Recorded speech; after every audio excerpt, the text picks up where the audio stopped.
Ողջույն սիրելի ռադիոլսողներ ու ռադիոդիտողներ, դուք մեզ միացել եք 106.5 հաճախականությամբ ձեր ռադիոընթունիչներով կամ սոցիալական հարթակներով։ Եթերում հետախույզի օրագիր հաղորդումն է, իսկ դա նշանակում է, որ առաջին խոսափողի մոտ հաղորդման հեղինակն է Վովա Վարդանովը, իսկ երկրորդ խոսափողի մոտ ձեզ համար աշխատում եմ ես, Սաթենիկ Զախարյանս։ Ողջույն, պարոն Վարդանով։ Բարի օր։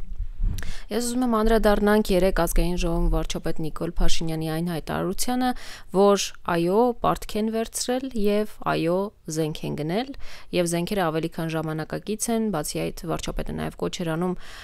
ընդդիմադիր падգամավորներին գնալ եւ տեսնել այսօրվա ժամանակակից զենքերը եւ համեմատել մեջբերում եմ մեր զենքերը ձեր զենքերի հետ կողք կողքի դնել։ Եթե մտովի դա անելու լինենք, մենք այսօր ունենք այն ժամանակակից տեխնիկան, որի մասին խոսվում է եւ որը անհրաժեշտ է ժամանակակից մարդ վարելու համար եւ ընդհանրապես նախկին զենքերի հետ համեմատած արդյունավետությունը որքան է այս նոր զենքերի, որոնց մասին խոսվում է։ Եթե վերցնենք, ասենք հրետանին, ավելի ժամանակակից հրետանի է բերվում։ Նատոյական կալիբր ու նենց չի, երբ որ ես ասում եմ նատոյական, շատ շատերի պես սենց ուրախությունից ցատկոտում եմ, բայց նատոյի հրետանու 155 մմ-ը սովետական ու ռուսական 152-ից առավելություններ չունենալով մարտի դաշտում ունի առավելություն են առումով, որ շատ ավելի շատ երկիր են արտադրում 155 կալիբրը, քան 152-ը։ 152 այսօր հայտնի արտադրողները դա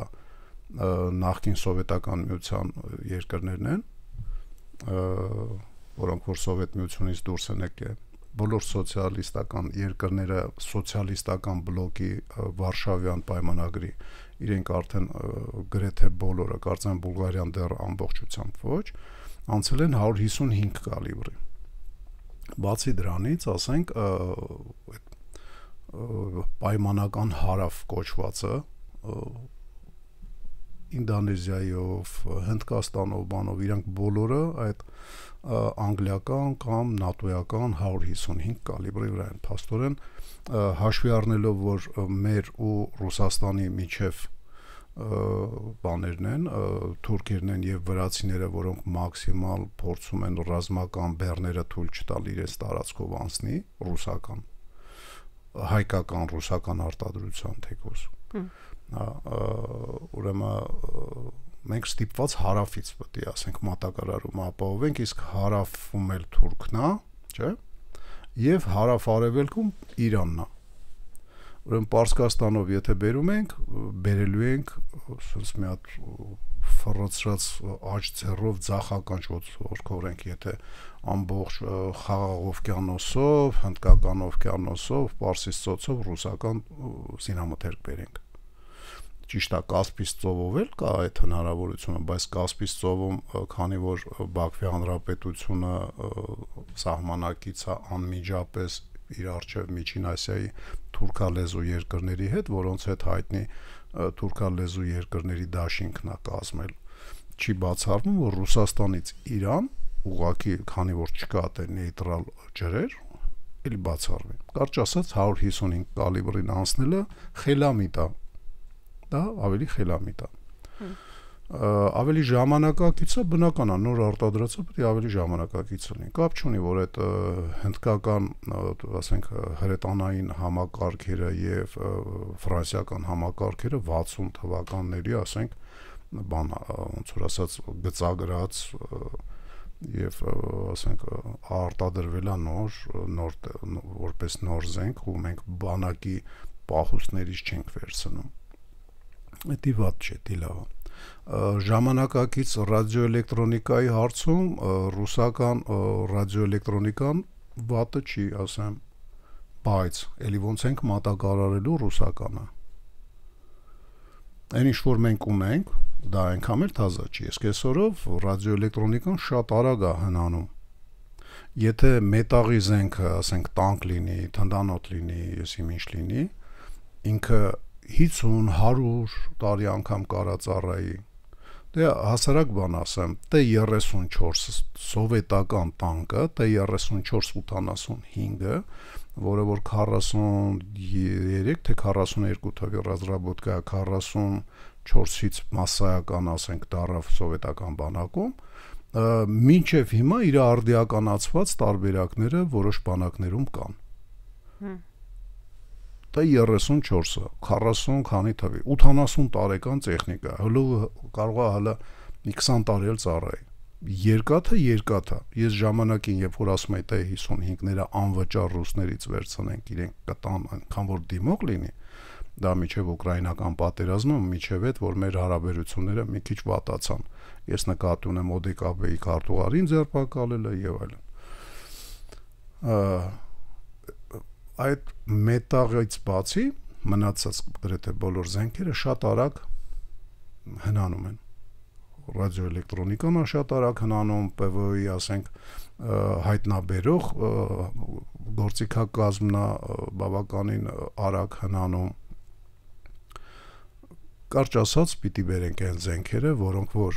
դե որ բերում ես, այնա բեր ժամանակակիցը։ Մի տեղ կա, որ ես մեր երկրի ղեկավարի հետ այնքան էլ համաձայն չեմ, ինքը իր ելույթի մեջ ասեց, որ ձեր բերածը մետալալոմ ջարդոներ, իմ բերածը ոչ։ Կամ եթե հին են բերել, քո դրած գեներալներն են բան արել, էլի։ Մեկ էլ ընդ Դավիթի, այդ զենք բերող Դավիթի հետ կապված ինչ-որ հարցեր էր առաջ քաշում։ Դրա մեջ եթե չխորանանք, ես չեմ կարծում, որ սխալ է եղել ՕՍԱՀԿ համակարգը Հորդանանից գնելը, հենց այսօրվա իշխանությունն է դա արել, դա լրիվ ջարդոն էր, լրիվ ժեղ, բայց քանի որ դու երկաթը բերում ես ու կարողանում ես արդիականացնես, ժամանակակիցացնես, ինքը 10 անգամ կարող ավելի էժան նստի, քան իր ժամանակակից անալոգը։ Եվ նույնը T-55, 54, 55-երը, որ ես ասում եի բերենք, ես ասում եի ստեղ արդիականացնենք եւ մեր մոտ ռազմարտունաբերությունը արդյունքում կզարգանար։ Եթե մենք էդի այն ժամանակ, ասենք հիմա ասած գործ անենք, թեկուզ 500 հատ ընդամենը տանկ բերեինք, այդ 500-ը արդիականացնելով 300 հատը վաճառենք, 200 հատը մեզ թողենք, մենք համ մեծ փողի տեր կդառնայինք, ասենք, համ 200 հատ անվճար տանկ կունենայինք, համ էլ կունենայինք զարգացած ռազմարտունաբերություն։ Այդ 500 տանկը արդիականացնելու համար 3-ից 10,000 հոգի մարդ էր պետք լինելու, իսկ եթե հազարներով լիներ այդ տանկերը բերելու, իսկ դա հնարավոր էր այն ժամանակ, սրանից ասենք 7-10 տարի առաջ, դու արդեն մի 20,000-անոց աշխատատեղ ունեցող ռազմարտունաբերության մի հատ կոմպլեքս էր ունենում, որ արդիականացնում է տանկերը հին։ Կարճ ասած այնպես չի էլի, որ սխալ էր, որ բերում էին հինը։ Թե հին իշխանությունները, թե հների հինը, ասենք, հիշենք մեր մոտ ոնց է հայտնվել ռուսական ու սովետական տանկերը։ Բանը այն մնացած այս տարածքում մնացածը, որը որ ռուսական ռազմաբազան չձևավորելուն չմասնակցեց, տվեցին մեզ, դա չնչին քանակ էր, 50 քանի հատ տանկ։ Այն դեպքում որ թուրքերին 350-ից ավել էին տվել։ Նույն ձևով ասենք հրետանային բան, դա մեկ պարտիան էր, հետո Վրաստանից հանվող զենքերը, երբ որ Շևարնաձեի եւ Ելցինի հետ պայմանավորվածություն ձեռք բերեցին, 1 թե 2 զորամաս դուրս եկավ, հետո արդեն Սաակաշվիլիի ժամանակ ըստ Շևարնաձեի հետ պայմանավորվածության մնացած ռազմաբազաները դուրս եկան եւ այն զենքի տեսակները, որոնք որ այնքան էլ թազա չէին, ռուսը փոխանցեց մեզ։ Դա վատ էր, իհարկե ոչ, դա շատ լավ էր, որովհետեւ դու կարայր ռազմարտունաբերությունը զարգացնել։ Ցավալի է, քանի որ մենք մի քիչ հեռու նայել չենք սիրում, ամեն ինչի մեջ բիզնես ենք տեսնում, ամեն ինչի մեջ փող աշխատելու հնարավորություն ու ցանկալի է կարճաժամկետ, այ հիմա դրեցի 2 ամիս հետո դուրս եկավ կամ մաքսիմում մի տարի հետո, մենք այդ հնարավորությունները ռազմարտունաբերություն զարգանալու, հսկայական քանակ բարձր կվալիֆիկացիայով բանվորներ ունենալու եւ ինժեներներ ունենալու, ասենք հնարավորությունից զրկվեցինք, որովհետեւ թուրքական ասացվածքները, հաճախ տխմար ասացվածքները որոշ ձևով նաև թարգմանված հայեր են, մեր մոտ իշխում են եւ գլխի մեջ են իրանք նստած։ Դաժե որոշ բաներ փորձում են ռոպագանդանեն որպես դրական ապուշացվածքներ, էլի ես նկատի ունեմ, որ դե հաց որ այնտեղ կաց նաղդլնի, եսիմ ինչ լինի, այդ սա թուրքական բանի ազդեցություններ։ Մեր ազգը ժամանակին պետություն ունենալով մի քիչ ավելի հեռանկարային, ասենք, ինչ որ կատեգորիաներով էր մտածում եւ հեռավոր, ասենք, ինչ որ պլաններ էր մշակում։ Ցավալիա մենք դա կորցրել ենք մի քանի 100 տարի կամ թուրքական պետության կամ պարսկական պետության մեջ, ասենք, գտնվելով, իրանց, ասենք, իշխանության տակ գտնվելով։ Եվ հիմա, ասենք, ռազմարտունաբերության զարգացնելու այդ հատվածը, այդ ոլորտի այդ հատվածը մենք արդեն կորցրել ենք։ Ամենայն դեպս էլը տենց էժան չի նստի մեր վրա։ Հիմա ուկրաինական էս, երբ որ ռուսի հետ Կիևի եւ Մոսկվայի ռուսները իրար հետ կռվում են, այդ արդիականացնող ֆիրմաները ոնց որ ասած բոմբում են։ Առաջ են մի 0 ամենակիչը ավելացրել են իրանց կապիտալիզացիային, այնով որ ասենք տե 72-ներն էր բանանում, տե 64-ներն էր արդիականացնում, տե 54-ները տանկետկեր դարձնում, դամա են խփում, թե Սլովակիայի, թե ասենք Լեհաստանի, թե Բուլղարիայի, թե Իսրայելի, ասենք այդ արդիականացումով կարճ ասած դա բաց թողնված հնարավորություն է։ Հիմա ասահականները նույն ձևով, ասենք, մենք բերեցինք ու ոչ թե արդիականացրինք, այլ ռեմոնտ արեցինք։ Ապուշ վերաբերմունք ապագայի մասին չմտածող։ Արդյունքում նույնիսկ ասենք հակաօդային համակարգերի արդիականացնող որպես ռազմարտունաբերություն էլ չունես։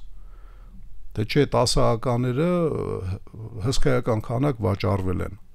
Նմանատիպ բաներ կա վաճառված, ասենք, գերմանական գեպարդները, ամերիկյան AM, եսիմ ինչ բան դրանք, այդ ամեն ինչը կարելի էր, ասենք, եթե դու զարգացնեիր, առաջ գնար, բայց դե հիմա մենք սպառողական հոգեբանություն ենք մեր մոտ ձևավորել,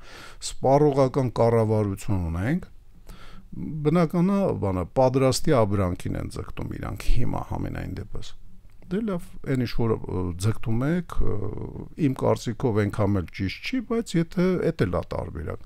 Ու այն ինչ որ իրանք վերցնում են, գնում են կամ նվեր են ստանում, բավականին թազա է, արդիական, լավ աշխատող, հին սովետական, չարդիականացված, ոչ թե արդիականացված ռուսականը կամ արդիականացված սովետականը, այլ չարդիականացված այդ համոց շատ ավելի լավն է։ Դա անվիճելի է։ Բայց եկեք մի հատ քանակների մասին մտածենք, որտեվ պատերազմը նաև քանակների մասին է խոսքը։ Մենք Արցախի պատերազմական, ասենք, 20 թվականին գործողությունների ժամանակ եւ 23 թվականին, երբ որ հանցավոր կերպով ես անձամբ չգնացի Արցախին օգնության, որովհետեւ ես ինձ համակարգի մի մաս եմ կարծում, իսկ համակարգը տեղից չշարժվեց, այդ ժամանակ մենք այդ երկու բախումների 44 օրյա եւ 1.5 օրյա բախումների ժամանակ մենք կորցրել ենք 250 միավոր հրետանի։ 250 միավորը դա բավականին լուրջ թիվ է։ Բավականին լուրջ թիվ է, դու իրան համապատասխան բաշխելով սահմանի վրա, դե պարզա որոշակի քայլեր ձեռնարկելով իրանց բանախոցելիությունը պակասացնելով, նկատելիությունը, ասենք, պակասացնելով դու կարողանում ես, ասենք, հսկայական ֆրոնտ փակել, թեկուզ երկրորդ համաշխարհայինի կատեգորիաներով, թեկուզ ռուս-ուկրաինական պատերազմական գործողությունների կատեգորիաներով։ Հիմա մենք այդ 250-ի փոխարեն, եթե ավելի ճշգրիտ զենքեր ենք վերցնում, լավ ենք անում, բայց այդ զենքը շատ կոնկրետ դիստանցիա ունի։ Երբ որ ինքը իր բանից կրակելու տարածքից, որտեղից ինքը կրակում է, տեղաշարժվի, գնա լրիվ ուրիշ զորամասի մեջքի հետևը կանգնի կրակելու, այդ ճանապարհի ժամանակ ինքը շատ ավելի խոցելի է։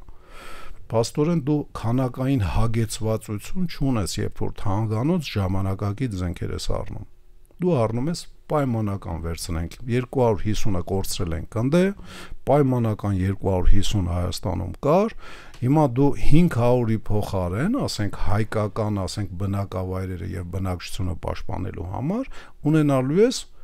ասենք, թե 50 հատ ես ձեռք բերել։ Դառնում է 300 հատ։ հին 250-ը եւ նոր 50-ը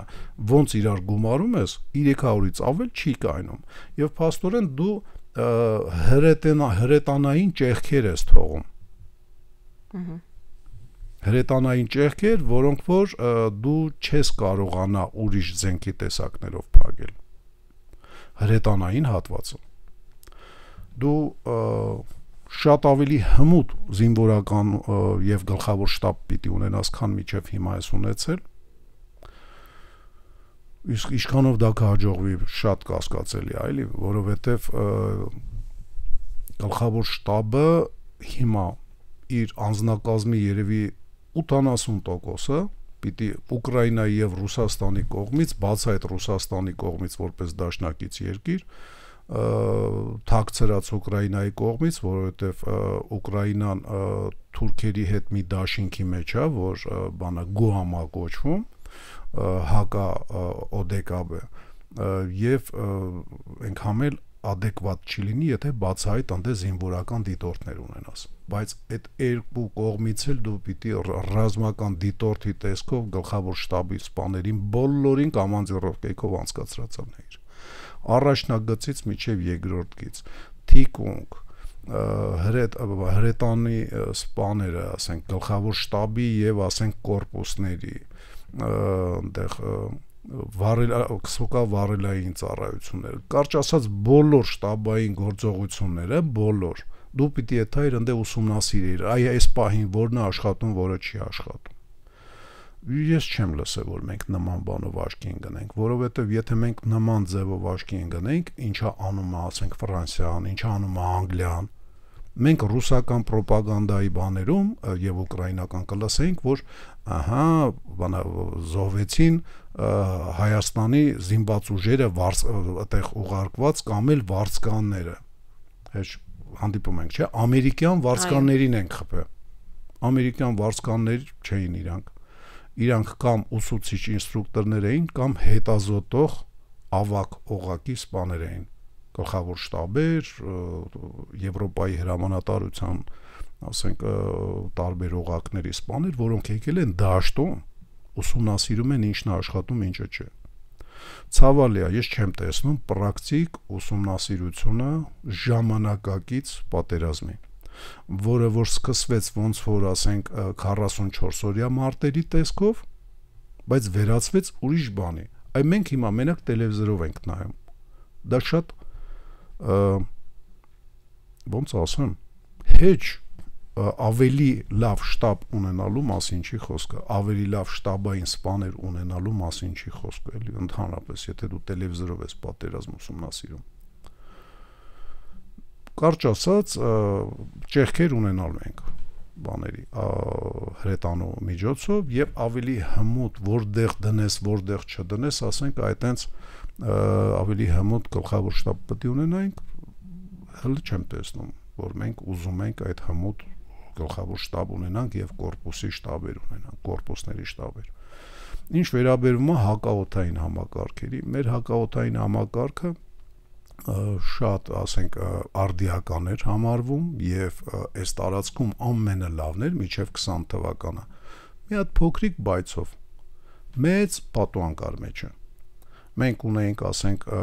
մինչև 1.5 կիլոմետր, մինչև 3 կիլոմետր, 1.5-ից 3, 3-ից մինչև 6-7 կիլոմետր, 6 ունեինք, հետո, ասենք, տորերը հայտնվեցին մինչև 7 եղավ, իսկ հետո 7-ից 10-ը ոչ մի բան չունեինք։ Մեկի 10-ից հետո ունես, ասենք, բան, այս համակարգերքը, S300 համակարգերը։ Այդ պատուհանը, ասենք, հուսամ հիմա բաշարել են, փակել են։ Բայց քանակական առումով մեր հակաօդային համակարգը մի քիչ տուժել է, որովհետև S300-ը խոցվել, ասենք, թուրքերի կողմից, ու եթե ինչ-որ մարդու համար բանա թվում է թե գաղտնիք են բացում, տեղեկացնեմ, որ գաղտնիքը համարվում ռազմական գաղտնիք, այն ինչ-որ հակառակորդին հայտնի չի։ Եթե ինքը խոցել է, հետնել իր կադրերով YouTube-ը ողողված է, ու դու այդի գաղտնի ես սպանում քո բնակչությունից, դա ռազմական գաղտնիք չի։ Դա սովորական հակաժողովրդավարական պրոպագանդական գործողություն է։ Իսկ եթե վերցնում ես ռազմական գաղտնիք, չի կարող ռազմական գաղտնիք լինի, ինչը YouTube-ով լցած է։ Կարճ ասած, այս 300-ը խոցված ներ մոտ, դա նշանակում է մի պատուհան բացվել է ամբողջությամբ, չէ, բայց պատուհանը հայտնվել, ասենք, այդ բանում։ Հուսամ էդի փակում են։ Հուսամ այն մեջի ճեղքը ոնց որ թե փակում են, այդ որ ասեցի 7-ից մինչև 10 կիլոմետր, ոնց որ թե փակում են, այդ ինչ որ ոնց որ թե ասում եմ, այդ նշանակում է ինֆորմացիա ունեմ, բայց ցավալի է, չեմ կարող կիսվել կոնկրետ անելու կամ չանելու մասին, որովհետև դա արդեն գաղտնիք է։ Ես ինձ չեմ կարա թույլ տամ պաշտպանության նախարարի նման հերնեմ, ասեմ, ինչքան զինվորական է, ասենք, ծառայության ընդունվել։ Դա ռազմական գաղտնիք է, բայց երևի Իրան ինչ-որ խորհրդականներ ասել են արխային տուր, էդի կապ չունի, որ գաղտնիք է, երևի բանա Քարոզ Արշավը, որ հեսա սկսում է կամ արդեն սկսել է, այնտեղ մեծ դեր է խաղալու, դե հուսամ դրան, ասենք, ռազմական ոստիկանությունն ու դատախազությունը նայել է ու տեսել է, որ բան չկա, ռազմական գաղտնիքի, ասենք, բացահայտում չկա, դրա համար միջև հիմա ձերբակալված չի։ Ուրեմն չկա, էլի, ասենք, եթե իրան չեն ձերբակալել։ Մնացած զենքերի առումով, որ վերցնենք,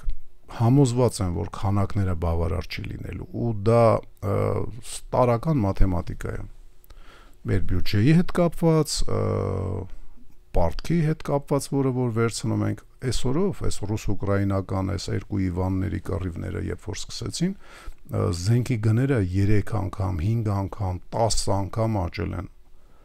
Ականներ կան եւ բաներ կան, հրետանային համակարգի զինամթերքեր կան, որ 10 անգամ գինահել են։ Նույնիսկ ասենք բանը 152 կալիբրի, ասենք, թնդանոթի բաները լսել են, որ $500 զորքերից էր, $800 գործարանից, իսկ հիմա մինչև $10,000, դա արդեն 20 անգամ, բայց այտենց 20 անգամ գինհելած 1-2, ասենք, բանա զենքի կամ սպառազինության տեսակները հիմնականում բարձրացել է 3-ից 10 անգամ գները։ Դա նշանակում է մենք ավելի քիչ ենք կարողանալու գնենք, քան ասենք, հա։ Միգուցե ասենք, որպեսզի ավելի շատ կարողանանք գնենք, դրա համար ենք պակասացնում, ասենք, ժամկետային ծառայությունը։ Միգուցե շատ բաներ կա, որ ասենք պիտի ինֆորմացիան ունենաս, իսկ ինֆորմացիան ունենալուց էլ հաճախ իր մեջ ռազմական գաղտնիք է պարունակում ու դրա համար դրա մասին խոսալ պետք չի։ Ինչ որ բան արվում է զինված ուժերում, միանշանակ արվում է, ցույց տալը, որը որ երկրի ղեկավարը ասել է, կարծում եմ շատ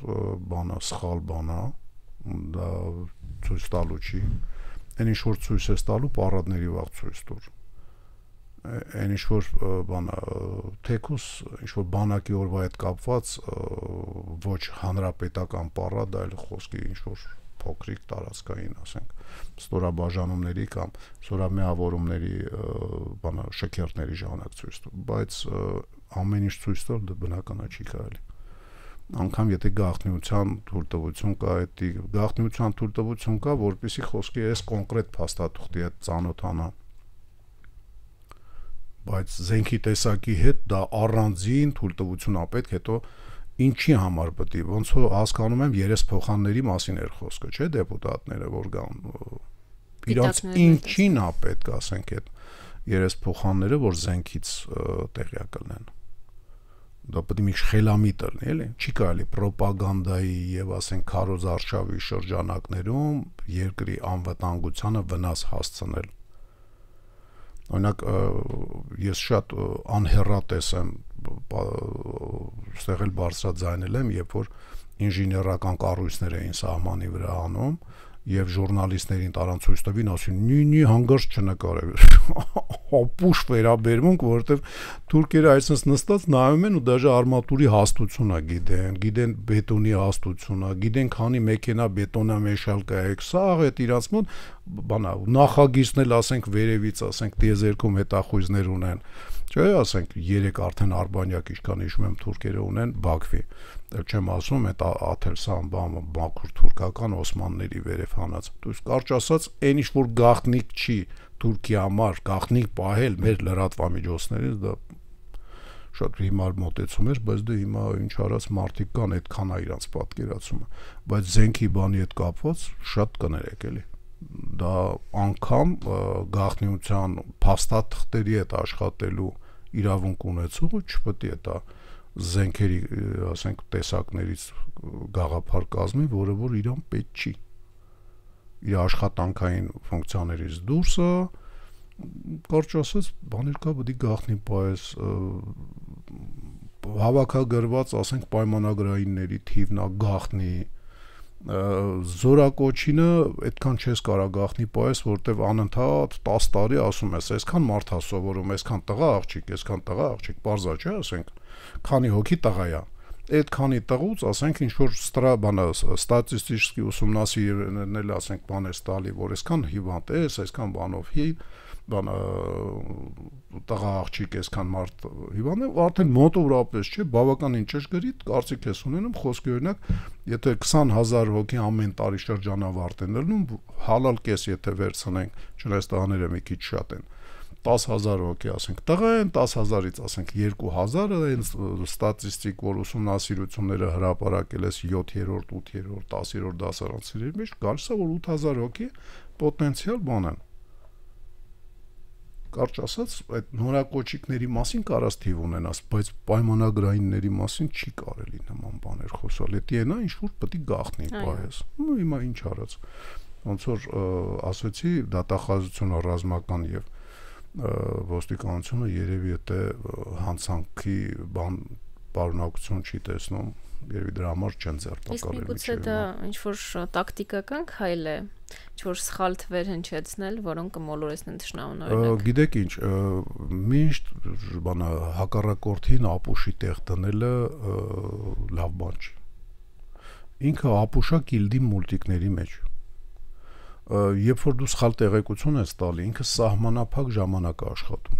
Սխալ ու ճիշտ տեղեկությունների հետ ժամանակին աշխատած մարդ եմ որպես ցես ասում։ Եթե դու սխալ տեղեկություններ ես տալի, ինքը մի ամիս այդ սխալ տեղեկությունը գնաց, 1.5 ամիս հետո բացվելու է,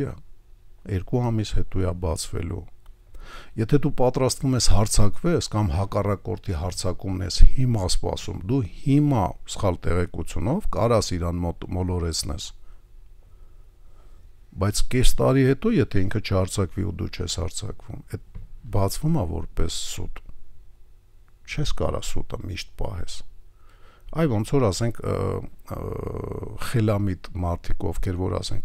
լևի են գնում, կանանց գալիս չեսնի ասում են, որտեղ վաղ թե ուշ բացվելու է։ Նույնը չես կարա մշտապես դեզինֆորմացիայով կերակրես։ Դեզինֆորմացիան աշխատում է շատ կարճ ժամանակ։ Լավագույն դեպքում մեծ զորքերի, ասենք, բանում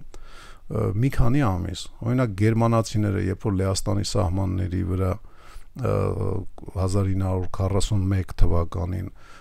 շատ սխալ կարծիք կա, որ սովետը չէր հասկանում այնտեղ ինչքան զորք կա, սուտա դա կար, ինքը սկզբից Լեհաստանի դեմ կռված զորքերի մի մասը դե թողեց, հետո սկսեց շատացնել։ Իր դեզինֆորմացիան ոչ թե դրանում էր, որ այդպես զորք չկա,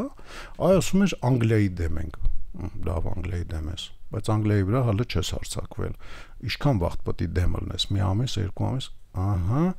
ամառը սկսել է, իսկ դու հələ ոչ մի բան չես արել Ֆրանսիայի ափերի մոտ, իսկ Լեհաստանի հյուսիսում զորքեր ունես կուտակած, Պրիբալտիկայի դեմ, ուրեմն հարձակվելու ես։ Դու սովետական կառավարությունը բավականին հստակ գիտեր, որ այդ զորքերը բերել են իր դեմ։ Ինքը օրը կուրսի չէր։ 21-ին թե 25-ին, թե 30-ին։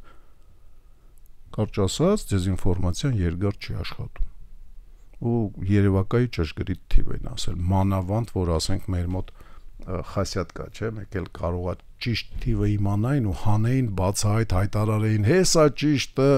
դու խաբել ես մեզ, ախպեր քեզ չի խաբել, թուրքին է խաբել, բայց կեթա ու կեթա։ Դրա համար ճիշտ թիվն է հաստատ հայտարարել, համոզված եմ, որ քաղաքական հարված չուտի։ Զենքի տեսակները կարճ ասած վատ չի, որ մենք բերում ենք։ Վատը իր քանակը դա էլ մեր ոչ շատ հարուստ լինելուց է։ Մենք իհարկե հարուստ չենք ոչ թե դրա համար, որ նավթ չունենք, մեր նավթը փոխարինող ու բավականին adekvat քանակների, ասենք, հնարավորություններ ունենք մեծ փող աշխատելու, մեկը ասեցի ռազմարտունաբերությունը ժամանակին զարգացնելու, բաց թողում արեցինք, մյուսը ասենք ոսկու հանքերը բաց թողեցինք, հələ որ գիտենք չէ, որ նավթահորերի ժամանակ էկոլոգիան մի քիչ տուժում է,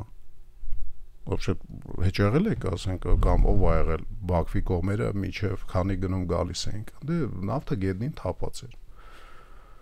դա նորմալ չի, բայց չէ, դա լավ չի, բայց դա նորմալ է, նույն ձևով բնական է, այդ ամուլսարը եթե աշխատեր ու նմանատիպ ուրիշ հանքավայրեր համապատասխան վիզ դնելով, որ իր վնասը չեզոքացվեր կամ ասենք, երբ որ իրանք դադարեին աշխատել, այդտեղ ինչ-որ բնական բաներ բերեին, հողը հարստացնեին եւ անտառ դարձնեին, դա նորմալ էր, ոչ էլ բան էր դուժելու, բայց եկամուտի աղբյուրներ ուներ, մյուս ոչ պակաս եկամուտի աղբյուրը, որը որ մենք բաց թողեցինք,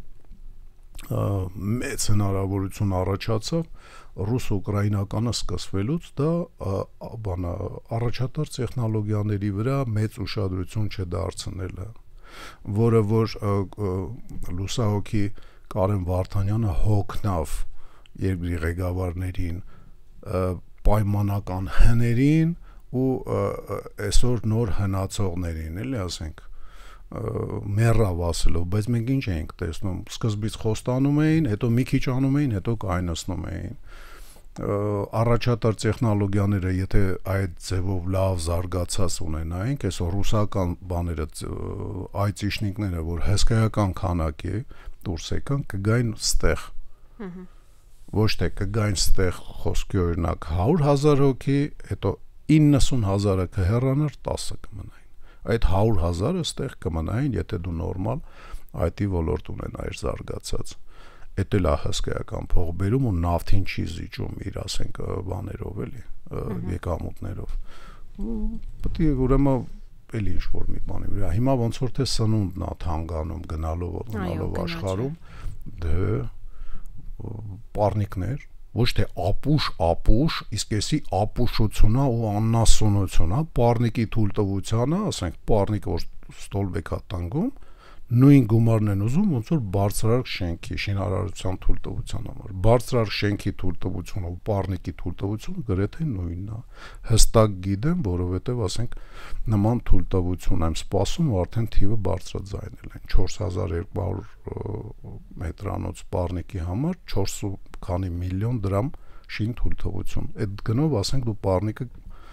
ամբողջությամբ կծածկես, մեջի սիստեմաները կհավաքես, էլի, դա զարգացնելու նման չի, էլի, էկզոտիկ ինչ-որ սնունդի տեսակներ են բանա ֆինանսավորում, ասենք, ավստրալիական խծգետին, իսկ են ինչ-որ սաղ աշխարհը ուտում է, էդի չեն զարգացնում, հեռատես բան չի, էլի, կարճ ասած, եթե փող ունենանք, ամեն ինչը հեշտ կլինի առնել, իհարկե փող ունենալը սաղ ծակերը չի փակում ռազմական գործի հետ կապված, դու նաև պետք է միջև որս, ասենք, ես չեմ տեսել այն քայլերը, որը որ ՆԶՊ-ն դարձնի պրակտիկ գիտելիքների առարկա, այդ ՆԶՊ-ն պիտի այն մակարդակի վրա լինի, որ էլ ասելու չի, էլի, պետք է մարդը ավարտական ատեստատ ընդհանրապես միջնակարգ կրթության մասին չստանա, եթե ՆԶՊ-ն, ասենք, 3, 4 կամ 5 բալանոցով, ու հիմա 10-ը համապատասխան, եթե ինքա տենց չի հանձնում, չես ստանում, ախպեր, դու կրթված չես կարա բու ընդունվես, բուհերն էլ, ասենք, ՆԶՊ-ի ավելի բարձր բանը պիտի ունենան, երբ դա չեմ տեսնում, իսկ դա պիտի անես, ու դա միլիտարիզացիայի մասին է խոսում, բայց չի խոսվում ռևանշիզմի մասին, անկախ դրանից դու պատրաստվում ես ռևանշ անես, թե պատրաստվում ես, ասենք, ապրես այն տարածքում, որը որ մեր հիմար ու ստոր պահվածքի պատճառով, նաև իմ, ասեցի չէ, Արցախի նկատմամբ ես նույն ստորն եմ, ոնց որ ցանկացած զենք կրող մարդ, ով որ Արցախին 23 թվականին օգնության չգնաց, այդ առումով ստոր, եթե դու պատրաստ ես տեղ ապրես, այս տարածքն էլ պաշտպանել է պետք է, պաշտպանել գործող բանակի ուժերով անհնար է, դա ոչ ոք չի անում, ոչ ոք, նայեք ռուս-ուկրաինականը, Նայեք ամերիկյան, ասենք Վենեսուելայի հիմա լարվածությունը։ Նկատել եք, որ Վենեսուելայում 4.5 միլիոն 30 միլիոն են կարծեմ բնակչությունը, 4.5 միլիոն մարդ այս պահին աշխարհազոր է ստեղծվել եւ ռազմական պատրաստություն է տեսնում։ 4.5 միլիոն 30-ից, դա նշանակում է մեր դեպքում 450,000 հոգի։ 3 միլիոն 450,000 հոգի այս պահին մեր մոտ պիտի պատրաստվեր։ Ոչ թե մշտական զենքի տակ լիներ, այլ պատրաստվեր պարբերաբար պատրաստվածությունը, ասենք, բարձր մակարդակի վրա պահելով, թեկուս միջին լավ մակարդակի վրա պահելով։ Ես դա չեմ տեսնում։ Իսկ որ զենք առնում են, այո, բայց ով այդ զենքից կրակելու, ով է պաշտպանելու այդ զենքերը, որ ասենք չգան գցեն ուսներին տանեն իրանց հաղթանակի պուրակում ցույց տան, որտեվ այդ զենքը լավ կրակեց, բայց իրան շրջապատը պետք է փակ լինի, պաշտպանված լինի։ Հիշում ենք մեր հրետանավորներին, որ ասենք նստացրեցին գետնին եւ գնդակը արեցին։ Հիշում ենք այդ կադրերը ջերմուկից, հիշում ենք։ Որովհետեւ իրանց պաշտպանողները լավ չէին պաշտպանել, կամ զոհվել էին, կամ հետ էին քաշվել։ Դու կարում ես այդ ժամանակակից զենքերը թուրքերին չնվիրես, ոնց որ նվիրեցիր 23 թվականին։ Ումա պետք է ծախսա, եթե թողելու ես թուրքերին։ Իսկ չթողելու համար միայն զենք առնելը խիստ անբավարար է։ Տալիբանը Ամերիկային հաղթեց պատերազմի մեջ։ Ոչ մի մարտում չհաղթելով, բայց ընդհանուր պատերազմում հաղթեց, երևի կալաշնիկից, գրանտամյոտից բացի ամենը լուրջ բանը, որ ուներ SPG-ներ են 76 մմ-անոց թե 5 մմ-անոց լեռնային թնդանոթը։ Ամերիկային հաղթեց, Ամերիկային Վիետնամը հաղթեց առանց լուրջ զենքերի, Սովետին հաղթեց նույն Աֆղանստանը, ասենք, ոչ մի մարտում չհաղթելով պատերազմում հաղթեց, գրեթե զենք չունենալով, պատրաստված,